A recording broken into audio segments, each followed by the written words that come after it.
Just call it a lie, doesn't matter. He said, well, if you put it so bluntly, he says, I have no objection. 3 months later, I went back for another follow-up. Line them all up, all 10 of them. I said, how are you guys doing? 9 out of 10 doing fine. Come to John, 10th guy. I said, John, how are you doing? He showed me his sales chart. His sale had doubled. I said, John, that is fantastic. How did you do it? He looks at me straight into my eyes and he says, what do you mean how I did it? I'm one of the greatest salesmen in the world.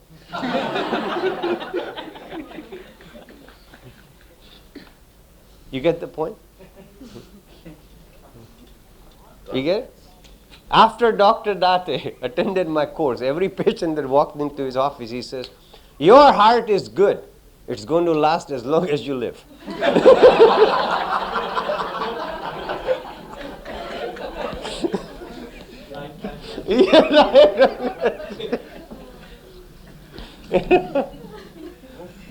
So it's a question of putting it, So remember this. All right. So inspire confidence. Be authoritative without being authoritarian. Be authoritative without being authoritarian. The difference is, authoritative person is confident and open. Authoritarian one is the one who thinks he's right and everybody else is wrong. He's the dogmatic variety. The stubborn types. Know how to remove fears and apprehensions, which I'm doing for you because this is a course in self-hypnosis. But if you were dealing with a patient, you will have to learn those things. Remember, your appearance also communicates something. When you start achieving your goals, whatever it is, your appearance will also change. Be aware of it. Supposing you want to be a managing director, there are certain attire that goes with it. So start thinking in those terms. If you're losing weight, think of what size clothes would you wear. Or suppose you walked into a doctor's office for losing weight. You are very fat or obese. And you walk into his office and you take one look at him. He's sitting on the chair and his stomach is on the table. Would it inspire confidence? His appearance communicates something to you, right? Isn't that right? Yeah, You see the point? So remember this. In communication, how you talk, how you stand, what you wear, all these are visual suggestion to the person to whom you're talking to. Does it make sense? Your voice. When giving suggestions, your voice should be articulate and confident. Changes in intonation as and when necessary. And monotonous during induction. By induction, I mean what we did after lunch. The relaxation technique. It is known as induction technique. Okay, that brings us to topic 6.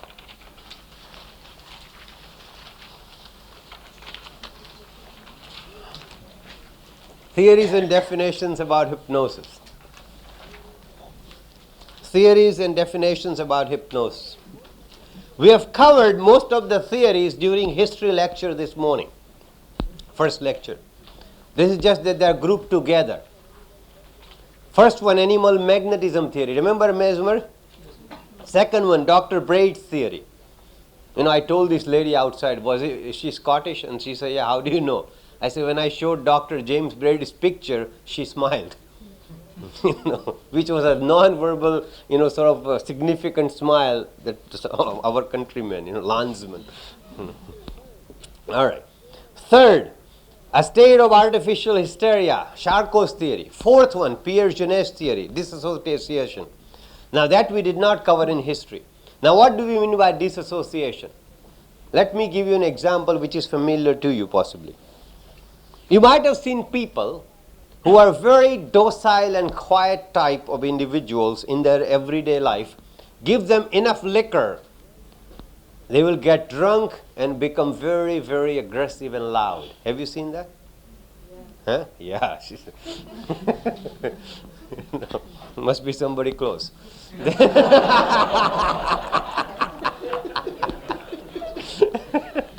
All right. And you might have seen the opposite also. Somebody who is very aggressive type, give them enough liquor and they will become very quiet, calm down, and maybe even cry. Have you seen those types? Okay. What happens in this? Why is this? Because alcohol removes the defenses. So these people have a personality which is not integrated, a part of their personality which remains suppressed in their everyday existence with a whole castle of defenses around them. Suddenly the defenses are removed, so that personality surfaces itself. And that's why you see this. That's why in psychology we call this disassociation. Hypnosis also removes defenses. So sometimes part of the personality that is suppressed might surface. Freud's theory, we talked about Freud already. Then Pavlovian. Pavlov thought that it was a neural phenomenon. It was akin to sleep. But there are differences we know between hypnosis and sleep, which we'll discuss in topic 8. Next theory is atavistic or regression theory, which is a sort of extension of Freudian or psychoanalytical theory. Says that when I relax you, basically I am singing a lullaby, and sort of you become childlike. You sort of become like a little kid who is being lulled to sleep by a father figure or a mother figure. So in that sense, it's a regressive process. At the bottom, you see all those circles. In the first circle, you notice that Dr. S.J. Van Pelt from England, he said that suppose there are X number of units of mind power. During awakened state, part of the units of mind power are engaged into reacting to something else. Which means right now, as you are listening to me, part of you is thinking something else. Yeah? While in hypnosis, after lunch when I did this, most of your mind power was super concentrated, which means the units of mind power were sort of channelized, and so whatever I said registered. So when you come out of hypnosis, those suggestions given during that time will be much more effective than given during awakened state.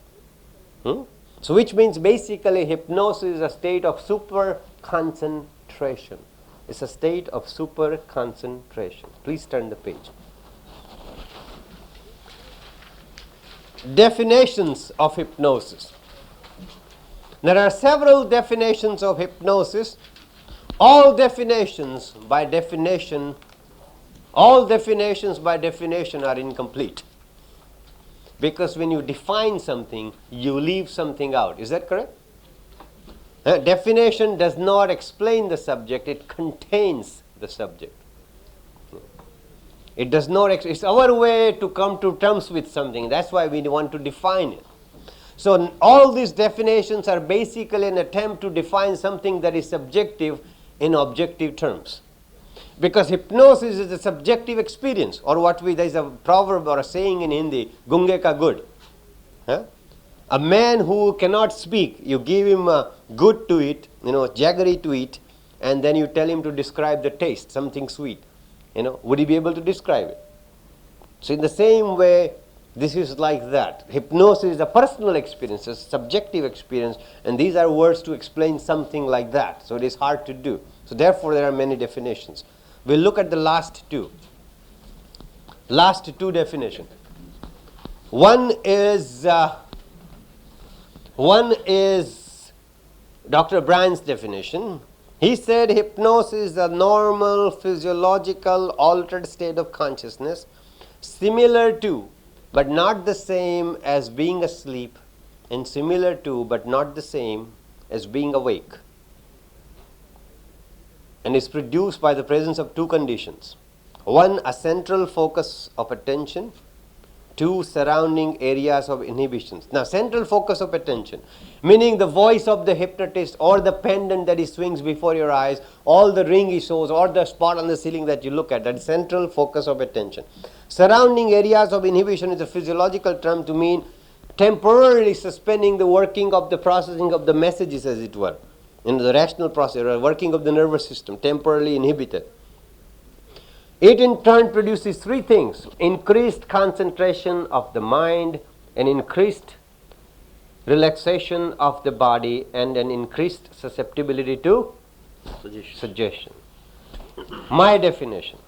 Hypnosis is a psychophysiological, I emphasize the psychological part also, besides being a physiological thing, because suggestions vary depending on the linguistic background, depending on other background of that person, cultural background. So it's a psychological. So hypnosis is a psychophysiological altered state of consciousness induced by conditioning. It's a learned thing. I can teach it to you. You can learn it yourself. Induced by conditioning and skilled use of suggestion. Please underline those words. Skilled use of suggestion. Because my contention is most people use suggestions unskillfully. I gave you that example already. Remember, don't drop the coffee cup. That's an unskillful use of negative suggestion. While a politician might use the same type of a suggestion in a skillful way. Ladies and gentlemen, I'm not going to tell you that the opponent is corrupt. Huh? I'm not going to tell you that he's corrupt. That's the clever use of negative suggestion. Or Shakespeare used that in Julius Caesar, about Brutus. Remember that? Brutus, Brutus is an honorable man. I'm not saying he's not honorable. The voice inflection conveyed that he's not. Brutus is an honorable man. So that is that use of suggestion voice to give opposite effect. That's a clever use. Or Iago used it in Othello, if you're familiar with Othello. That Cassius was coming out of Othello's house, Iago just said, I don't like it. So Othello said, what don't you like? He said, oh, nothing. Negative suggestion, reverse effect. Nothing, that must be something. So he became the first class villain, Iago. And ultimately, Othello killed Desdemona and killed himself. And Iago, of course. So the point is that this is the clever use of negative suggestion. So skillful use. So most people use suggestions unskillfully. So to go to the definition again, hypnosis is a psychophysiological altered state of consciousness induced by conditioning and skilled use of suggestion, resulting in, what does it do? Lessening of subject's inhibitions, means his defenses are lessened, and his reasoning is also lessened, and heightening of his ability to relax and his susceptibility to suggestion. So these are the two definitions. Again, as I said, they both are incomplete. That brings us to topic 7.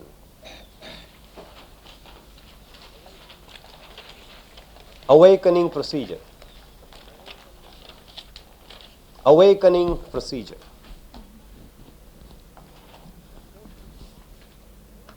Post-hypnotic suggestion. Now what is a post? It's a new, wrong term basically. Post meaning what? Post means what? After. So post-hypnotic suggestion should mean suggestion after hypnosis, right? But in reality, it's a suggestion given during hypnosis, the effect of which is post or after hypnosis. I call it deferred suggestion.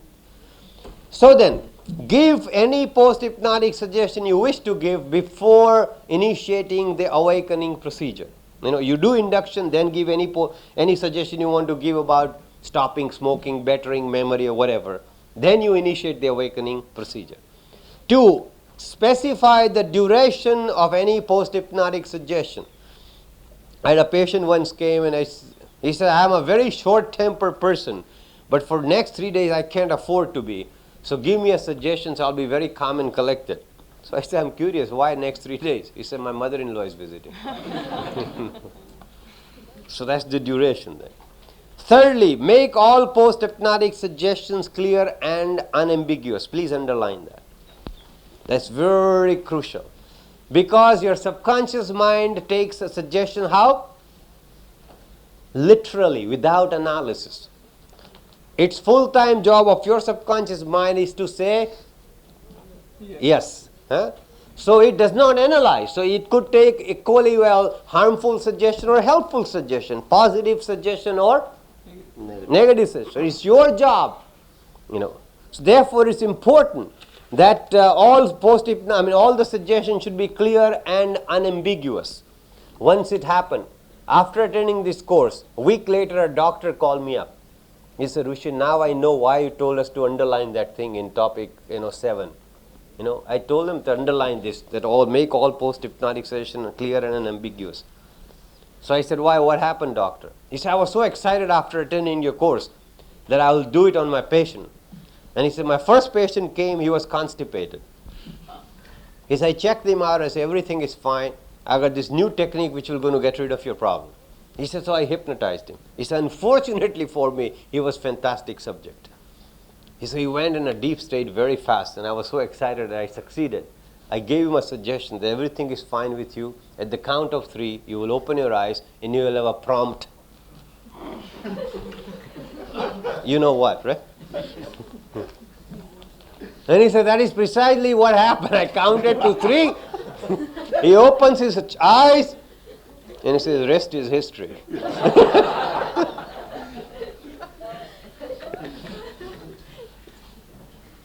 You see? Because he did not specify he should go to the place where he's supposed to go for such. So remember that. Your subconscious mind just simply says Tathastu.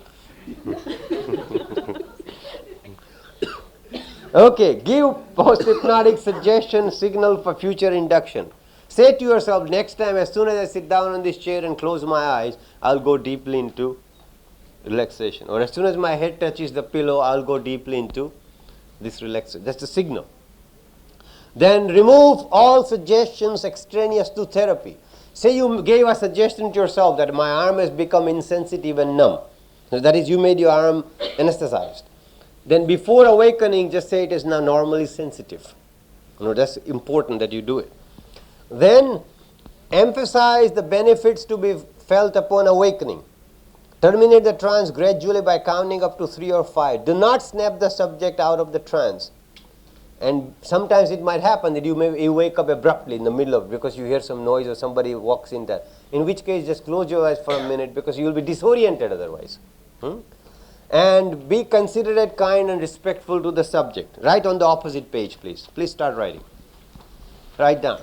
At the count of 3,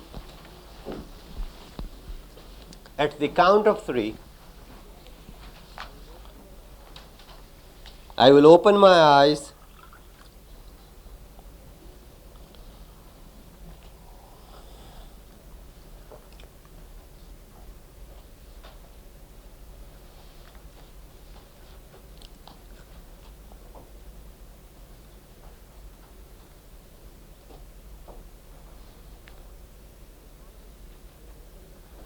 the count of 3, I will open my eyes feeling refreshed.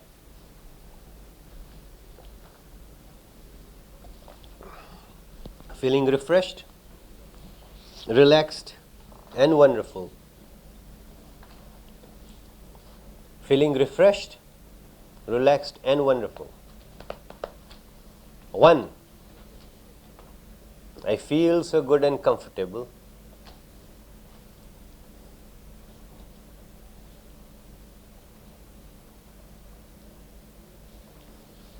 1, I feel so good and comfortable. 2, I'm about to open my eyes feeling refreshed. 2, I am about to open my eyes feeling refreshed.